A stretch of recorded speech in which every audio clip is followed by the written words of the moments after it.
Kevin Owen, you're watching RT International. Our top story is at 5 p.m. here.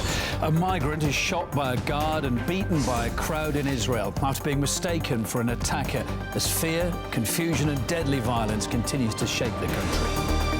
As the Syrian army's offensive against jihadists goes full steam ahead, we meet the people struggling to maintain normality on the edge of terrorist-held areas. And German Chancellor Angela Merkel offers to help Turkey speed up its long-standing bid to join the EU if Ankara stems the flow of refugees coming into Europe.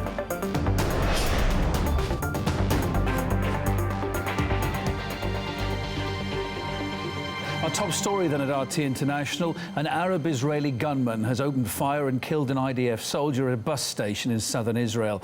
Police say the attacker was killed after a protracted gun battle. He wounded 10 others before being shot. Another man, who was a migrant, was shot by a security guard. The guard had mistaken him for the attacker's accomplice. The victim later died in hospital. With more details, Paula Slier is in Tel Aviv.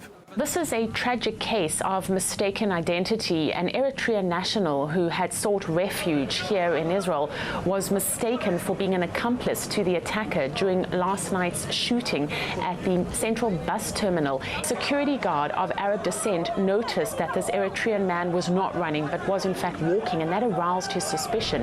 Well, joining the European Union has been on Turkey's agenda for a long time. Of course, it applied to be a member of the European Economic Community, the EU's predecessor, as far back as 1987. Former British diplomat William Mallinson joining us live on the line. Hi, William.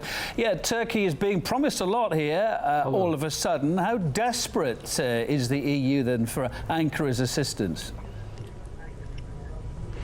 The EU is desperate for Ankara's assistance, because especially Germany, because in Germany, let's not forget, there are over 1 million Turks and Kurds. Turkey is very interested in being seen to be cooperative on the question of the refugees, because there are elections on the 1st of November. Exactly. It's a very interconnected world, as you're saying there, William. Former British diplomat William Mallinson. Yes. It was a pleasure to have you on the programme and giving us your thoughts on this, as I say, very interconnected and complicated world. Thank you.